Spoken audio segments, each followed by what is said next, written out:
So there's this myth that in order to be a successful founder, you have to be animated and loud and talk about how awesome everything is and this is wonderful and just get really out there. And yet there are many, many successful founders who are introverts who were very authentic, who found their path, who dug in, they solved complex problems, they came up with innovative solutions. In times of crises, they were very confident and strong, and they didn't have to yell from the top of the mountain. They could just speak calmly and confidently about the solutions needed. And so that's the myth I'm trying to bust here.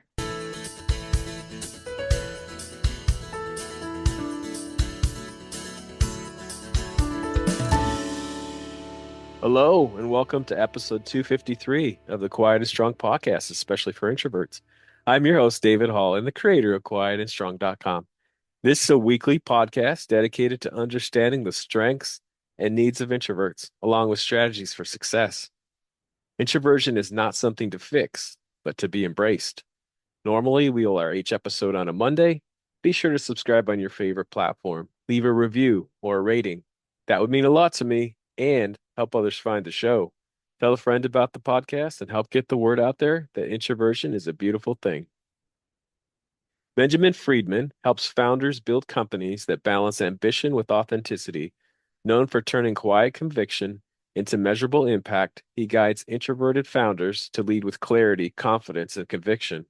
As founder and president of Build, Scale, Grow Incorporated, Benjamin engages startups in social impact, education, and health tech to align metrics with mission. He balances hard data with human values. With 2 decades in finance and operation, he's helped raise tens of millions in funding and navigate 5 successful mergers and acquisitions. Drawing from real-world successes and failures drives his ability to build scalable systems and cultures of accountability, performance, and engagement. His new book, Silent Strength, The Introvert's Guide to Building Successful Startups, is a practical guide for introverted entrepreneurs who want to succeed in the high-energy, high-touch startup world without compromising who they are. This book challenges the myth that only the loudest voices lead. It reveals a powerful truth: introversion is a superpower. Benjamin is deeply invested in the future of startups. Through his writing, workshops, and coaching, he demystifies growth for founders who value clarity over chaos and face the unknown as they scale. All right. Well, welcome to the Quiet and Strong podcast, Benjamin. Benjamin, so good to have you on today. Thank you so much, David. I'm really excited to be here in this one-on-one conversation. Yeah, it's exciting. So we're going to get into your new book. But first, tell us about yourself and the journey to the work that you're doing now. So I went to grad school thinking I would be in nonprofit management, but I landed in my first nonprofit organization and found it was very process-oriented. And I was more interested in trying some things out after a while, not talking about it for 18 months.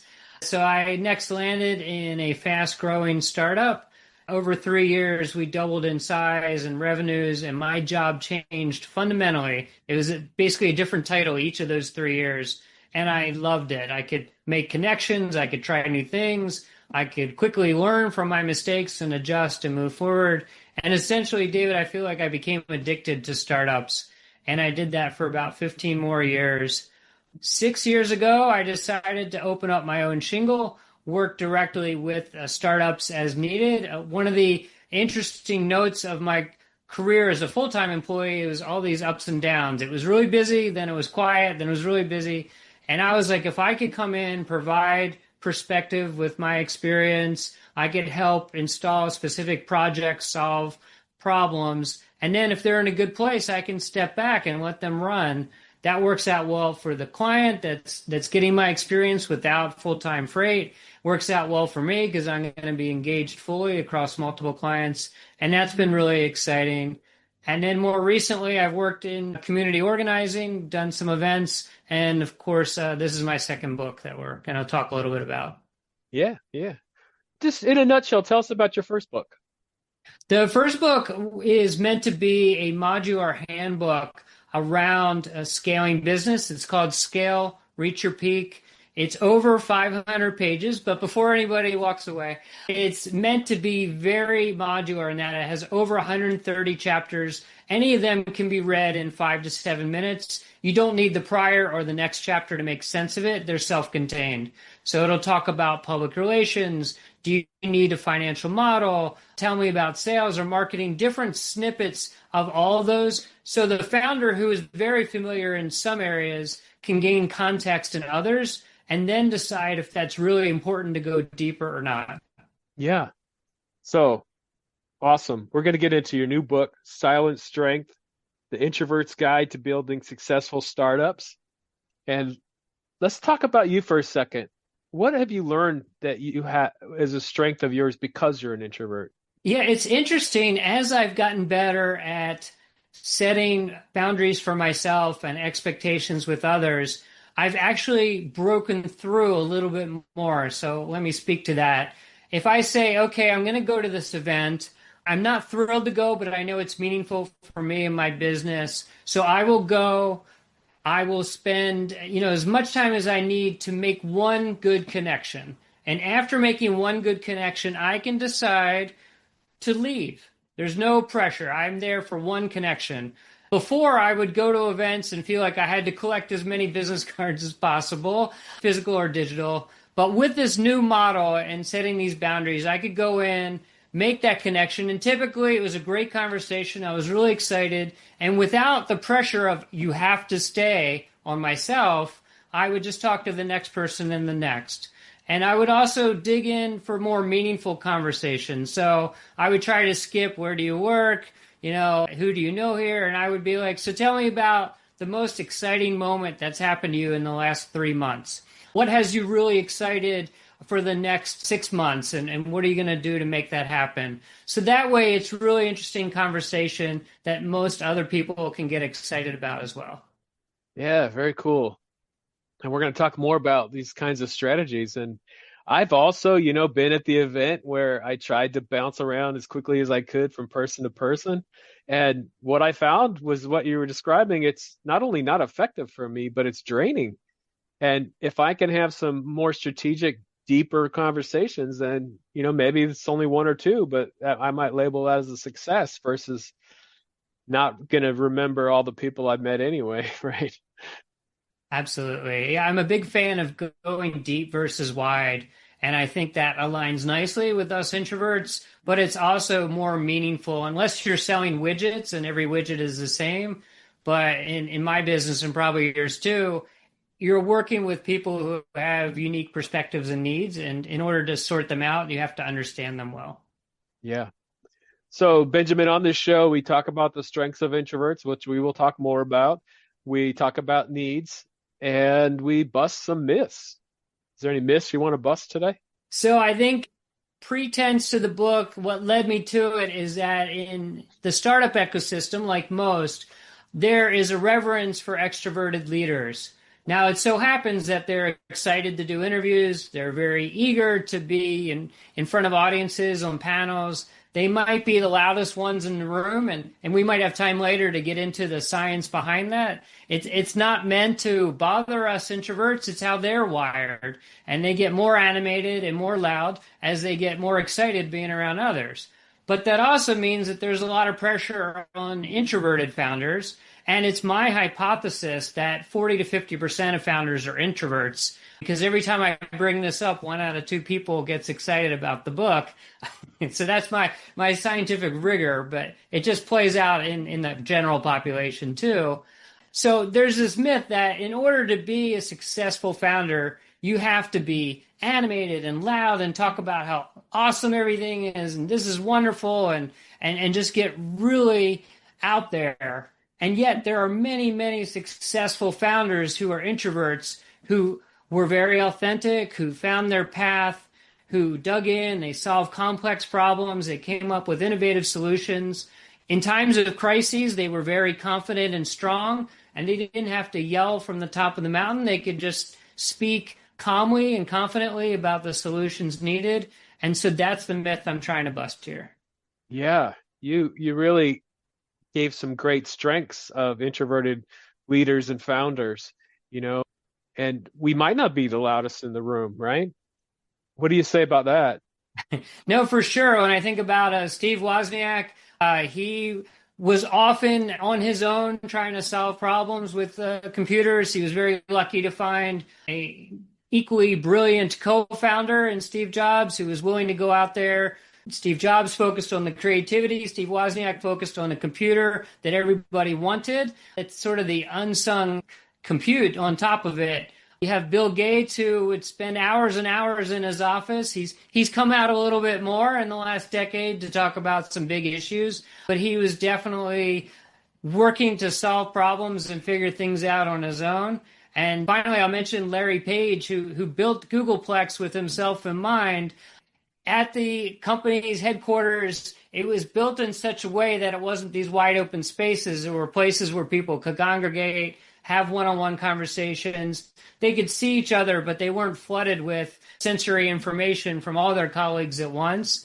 And he was also very big on no meetings or few meetings, and people send what they need by memo so that he could get reports and questions and updates from everyone on the team, not just the loudest people in the meetings. Yeah, yeah. You mentioned some introverts that have changed the world, right? Yeah. We owe so much to all of those introverts.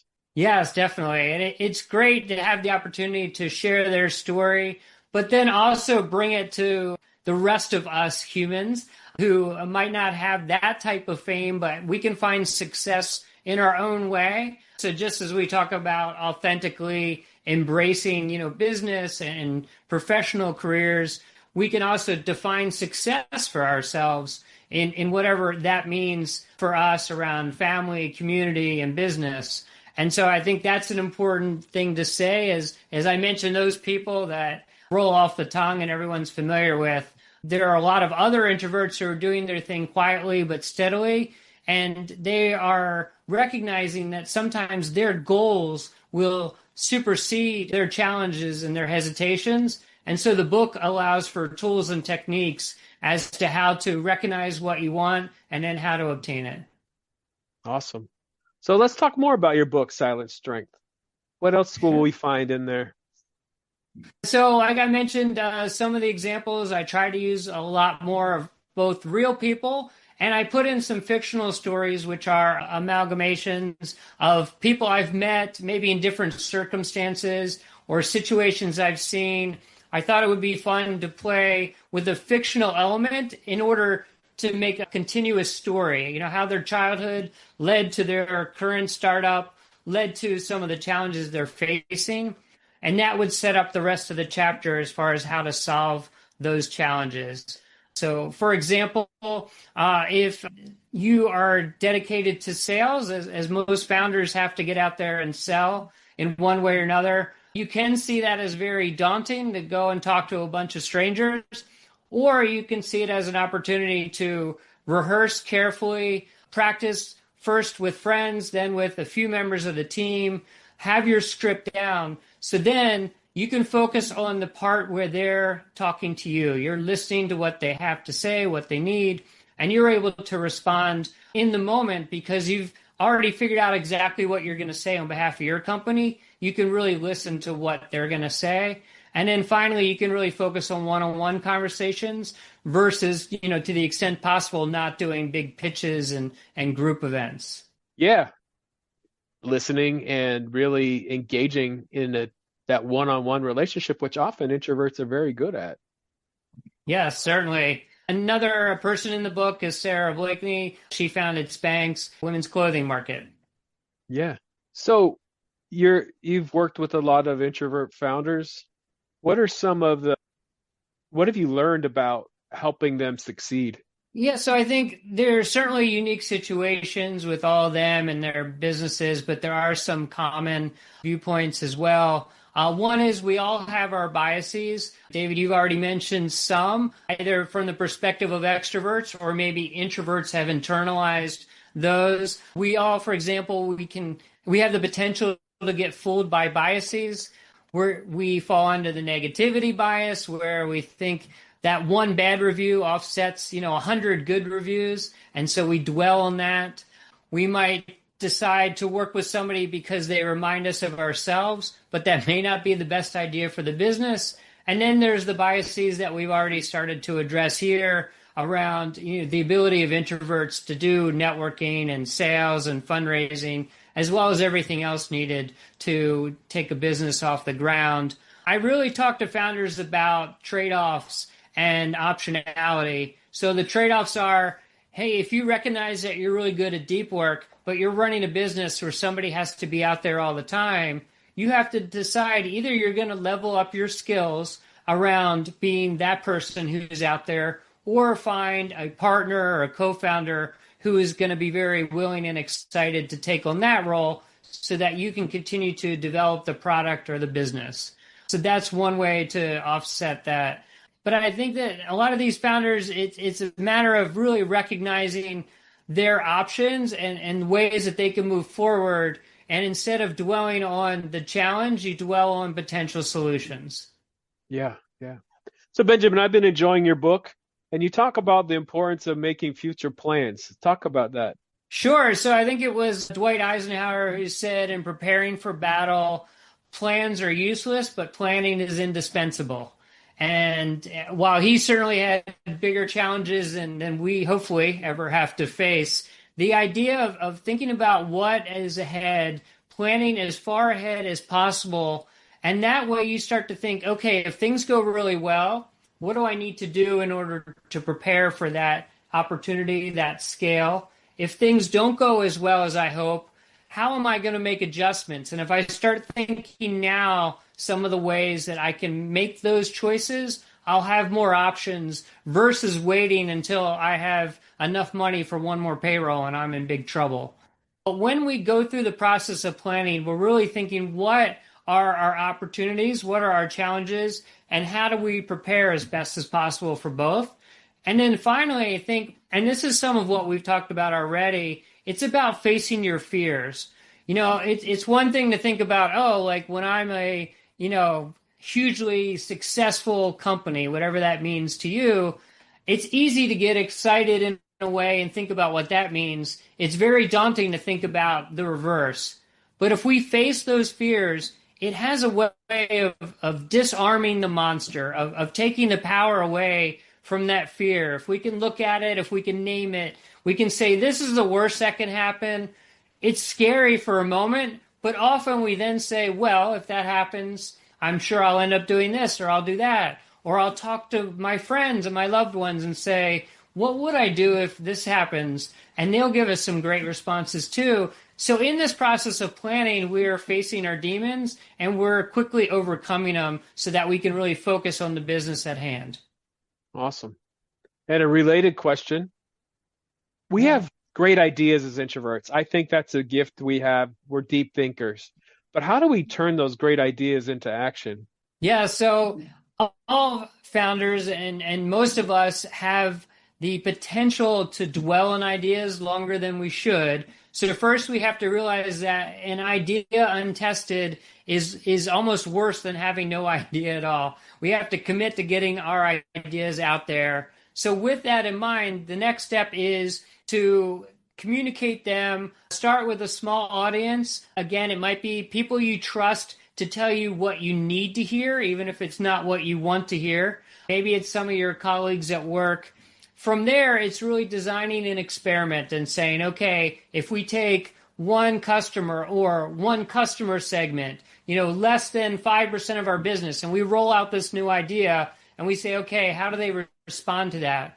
We can even offer it for free. We can even tell them this is new. We're going to get their feedback in a day or a week or a month, whatever makes sense, so that they recognize that we're open to their feedback, but we get it out there and then we keep testing it. And then finally, we put the idea out there, but we don't stop. We continue to review. Is this still as good as we hoped? Are there ways to make it better? Should we try something new? Because we always have to be experimenting and redefining ourselves. But once we get past the hesitation of getting our ideas out there, it's really taking it in very small steps and building towards something magical. Because we're gonna learn whether it's successful or not. We're gonna learn what works.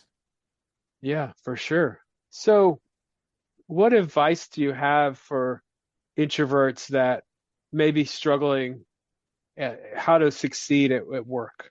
Yeah, so I think if you're struggling at work, and it could come in a couple different ways, if it's in the sort of parts of work that many of us don't like, but especially introverts, such as the meetings.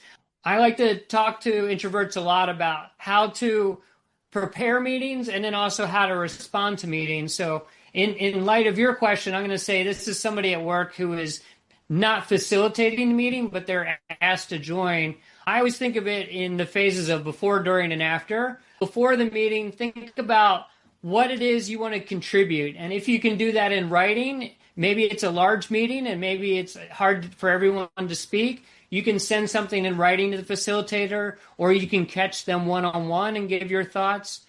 Then you can say, okay, no, I need to speak in the meeting. I'm going to focus on one topic. I'm going to rehearse that topic, or maybe it's a question with some, facts and details behind the question. I'm going to be prepared for that, and I'm only going to have my one question. I don't have to dominate the room to prove I'm there. I just have to have one good question or one good statement. And then afterwards, it's going to the facilitator and saying something like, oh, I thought this was a great idea. I'm happy to think about it a little bit more and give you some additional thoughts. Or I might be happy to join a small group with just a couple people. That's comfortable and exciting for me. I want to do that. But find some way to follow up after a meeting to show that you were engaged, even if you didn't speak at all or spoke very little during the meeting. Yeah. And for us introverts, I think preparation is so key, because we're deep thinkers. We like to think. We're good at it. But sometimes, and I always talk like this, I don't talk in absolutes. Like sometimes we aren't as good at thinking on our feet. So what you were describing is such a good strategy where you're, looking at the agenda. Do I know enough about this topic? What points do I want to make? And maybe it's like you're saying, it's just a point, but you need to most of the time make points so people know that you have something to say. And, maybe list the questions that you want to ask if there's any. I totally agree, David. And I think there's one other aspect that I've found really powerful. And I'll confess, I've only been leaning into it recently in my life. And that is to say, you might notice that I'm quiet during a meeting, and you might think that means I'm being judgmental or I'm being aloof. And I want to just say that I'm here and I'm processing what I'm learning. And I might not have anything to say right now, but I will follow up with you later. I might chime in at the next meeting with thoughts building on the topic. But I want you to know that I'm here and I'm engaged, even if I'm not talking a lot. And whatever version of that, somebody else would say, calling it out. I think it was Doug Conant at Campbell's Soup who said to his whole team, and these are thousands of people, if you see me looking aloof, I want you to call me out. And by him leaning into that perception from extroverts, he very confidently said, I might approach this differently, but I am completely capable. Because it is an amazing source of confidence to say, this is how you might perceive me. And I'm not going to say that you're wrong. I'm just going to say this is what's really going on in my head, even if I'm not talking through my mouth right now. Yes, that's so important. And so definitely we need to do that personally and share, how we operate. But also, and why we're talking today is we want to get the word out there what introversion is all about. So, if we can have these understandings, because most teams have introverts and extroverts on them. Most teams are a mix. And so if we could understand each other and how we communicate and that we're going to think and then share what we think is most important, whereas the extrovert is likely to think out loud generally or most of the time. And if you don't understand that difference, there can be some conflict. Yes, that's definitely true. And, the last time we were talking, David, the book has the word founder in it, but I think, agreed everybody can see applications of the book.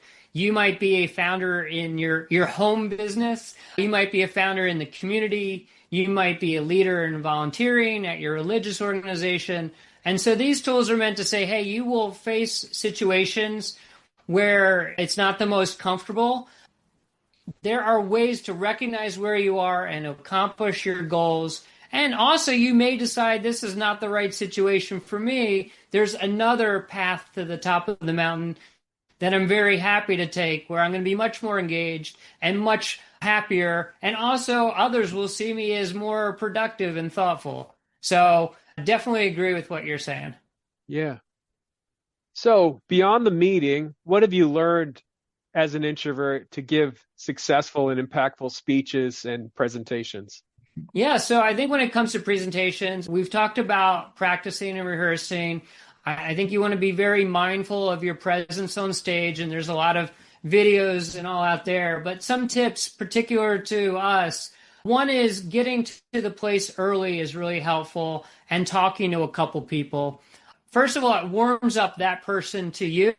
But secondly, you get a sense of who's in the audience. And as you're standing up there, it's not you facing a sea of strangers. It's you talking to this person you just met, and hopefully you found a connection there. And you talking about something you care about a lot, and you're really focused on that. So you're relaying your energy at a direct level, and you're also coming in, committed to 3 to 5 strong points at the macro level about something that's really meaningful to you.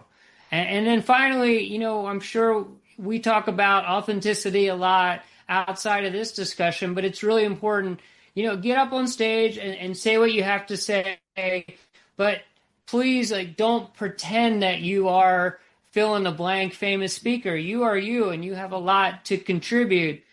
This audience is going to be people who prepared and people who are very thoughtful. So lean into that and say what you have to say, and don't feel like you have to say a lot more. Don't say you have to fill it up with a bunch of jokes that you find awkward, so you're not sure how they're going to land with the audience. Just go in and talk about yourself and relate some personal stories also. I find it's very warming to the audience if you can say, oh, on the way to the stage or in preparing for this, I noticed this other thing in the news that very much relates to what we're talking about. That helps the audience also connect to you and the topic. Yeah, for sure. And I think something you said there it's been really important for me. It's like people need to remember I'm giving this presentation or speech for a reason because I have some expertise that people want to hear. And I don't have to be like this other person, like you were saying. That's right. That's right. And I guess there's another point too. So if you give that speech and you're not wiped out afterwards, ideally you go and talk to people some more because they're going to come to you with their questions and thoughts. And hopefully you can take that to the next level. Like, oh, I really appreciate that feedback. Why did that resonate with you? Oh, that's a great idea. Tell me about how that idea affects your business and what you're doing. Ways where you're digging the conversation, because when we're on stage, we're not getting a lot of feedback. We might be excited to talk about the topic, but we're not engaged in a conversation, which sometimes we introverts love. So take that afterwards. And then the flip side is if you do that presentation and you're exhausted, don't feel like you have to stay. Like, you obviously don't want to run out after the speech, although that would leave an impression. But you can say like, okay, I'll talk to a couple people, but I do have to go, and just tell everyone you need to leave in 10 minutes, and that's fine too. Like, don't feel obligated to stay for an hour and really extend yourself. And then finally, put some buffer time before and after those events so you can really relax and download after. Yeah, such great advice. And that's what I've learned as well. We're talking about for meetings, presentations, speeches, prepare, and you can only prepare so much. Things are going to happen, but do your best preparation and, give yourself a break if there's anything you're not quite prepared for. But that's another myth. Introverts can be amazing public speakers. And a lot of the famous public speakers out there that people would recognize are introverts. Yes, that's definitely true. And it's funny, David, is in part of your preparation, you might even have a phrase or a sentence or a point. So if things go awry, say the screen goes blank in the middle of your presentation or the lights go out or whatever, because like you said, something always happens. You might have your go-to line and say, if something happens, here's my line to get us back on track, or here's my joke. So you can even prepared for the unexpected to some extent. And then, come right back to what you're talking about. And people will think, wow, that person's really confident that even though the lights went out, they came right back to their point. Yeah. And then the other key that you mentioned, yeah, we have to learn to manage our energy around things. So like, guess what? I had an hour before our conversation today, and I blocked off an hour after, and it's just like, I'm enjoying our conversation. This is very great. Thank you. Yeah, I think setting expectations has been a big part of my journey. I started to understand over time my introversion and how to best work with it, how to partner with myself, if you will. But where I really feel like I crossed the threshold is being able to tell people in a confident way, this is what I need. I can't do my fifth event, in the afternoon. I need a break. Or is it possible to reschedule this if something came up? And maybe it wasn't the same time, but I knew it would be too much at once. And then part of it is setting a routine. Like you said, before and after, I will be very quiet. I won't be, going from this to 5 networking events, right? If I do an event or I have a discussion like this where I really want to be on point, I'm really excited talking with you. These are great ideas that I embrace, and I want to be very clear about what we're talking about. But at the same time, I'll need time to relax afterwards, so I'll go for a walk. And I'll build that into my routine where it's second nature, but also very mindful that if for some reason I am uncomfortable, I will remove myself either physically or mentally. I'll say, wait, what's going on? Maybe I need more time. Maybe I need to go. And it's just very powerful to know yourself that way and then be able to say to people, this is what I need. And most people will respond to that. Yeah. So outside of presentations or speeches, what else have you learned about how you manage your energy? So I keep a routine that's really helpful for me. So in the mornings, I'll do some exercising, I'll do some meditation, I'll do some routine tasks like wash the dishes or something where my mind, as it's sort of still warming up, it doesn't need a lot of firepower at the sink. In the middle of the day, I'll get up and walk and move around. If it's a conversation where I can have it by phone versus by video chat, I'll ask, that person if we can do it audio only. And that way I can move around. So even though I'm very excited, I'm dissipating some of that energy in the moment. And then finally, I would share that I am a calendar hawk. So I use my calendar not only for meetings, but for all of my projects and tasks. So that's not to say if something comes up, if you call me and say, hey, I could really use your help, can we talk in a couple hours? I'd say yes. And then whatever I have there, I'll move to tomorrow or the next day. I'll move things around. But things that are important sit on my calendar, and that way I'm sure to have them get done. And I can also evaluate what is more important for me. Is it this or this? One of them has to go. My time is finite. Energy is the most precious resource, and you mentioned that earlier, but time is clearly finite. So if something comes up and it's going to replace something else, that's fine. But now I have to decide what's more important and prioritize immediately. That's super important for founders who always have 100 things to do. They always have to prioritize as a first step. But many of us are in the same situation, family versus work, myself versus my friend. But the more we learn to prioritize those things, the better we get at it. Yeah, prioritizing and using your calendar, those are key. And, as introverts, we do have a lot of great ideas. We can't do them all. So to prioritize is so important, to figure out what's most important to me, what's going to really help me move forward, and not try to do everything. I totally agree. And one other thing I do is once a week, for me it was last night, so it's very much on my mind. Once a week, I go to dinner by myself. I have a ton of notes, things I'm thinking about, things I'm working on. I happen to be a paper person, but everyone does it their own way. But I lay out everything, all the ideas, things I've had, and I'm like, okay, how am I going to move this forward? What's the next thing I'm going to do? And I'll think, okay, like I need to reach out to David and get his advice. Okay, I need to write this piece in order to move that forward. And it might be like 50 different things, but all of them are moving forward slowly and steadily.